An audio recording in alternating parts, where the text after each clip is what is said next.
Diqqat, ajoyib yangilik. O'zbekiston yulduzi Abduqodir Husanov haqida hozirgina e'lon qilindi. Videorolikni o'tkazib yubormasdan hamma ko'rsin. Assalomu alaykum hurmatli tomoshabin, kanalimizga xush kelibsiz.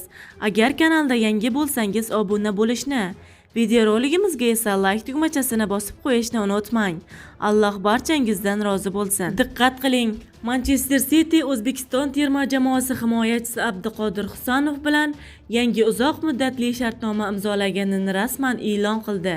Yangi kelishuvlarga ko'ra, 22 yoshli futbolchi klub safida 2031-yilning yoziga qadar faoliyat olib boradi. Klub rahbariyati Husanovning qisqa vaqt ichida jamoaning muhim futbolchilaridan biriga aylanganini alohida ta'kidladi. Dastlabki shartnomasi 2029-yilgacha mo'ljallangan bo'lsa-da, uning barqaror o'yini va rivojlanishi sabab yangi bitim imzolandi. Abduqodir Husanov yangi shartnoma imzolangach, klubda o'zini baxtli his qilayotganini va Manchester City safida rivojlanishda davom etishni istashini bildirdi. Bu men va oilam uchun juda faxrli lahza.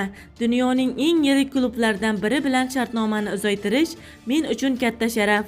Bu yerda murabbiylar shtabi, jamoadoshlarim va muxlislar menga ilk kundanoq katta yordam berishdi.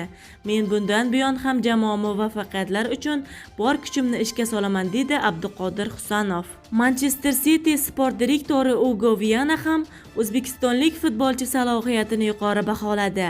Abduqodir juda iste'dodli himoyachi.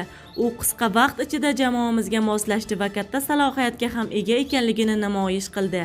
Biz uning kelgusi yillarda ham klubimiz muvaffaqiyatlariga munosib hissa qo'shishiga ishonamiz, dedi Viana. Hurmatli tomoshabinlar, videorolikka like bosib, Abduqodir Husanovga omad tilab ketishni unutmang. Alloh barchangizdan rozi bo'lsin.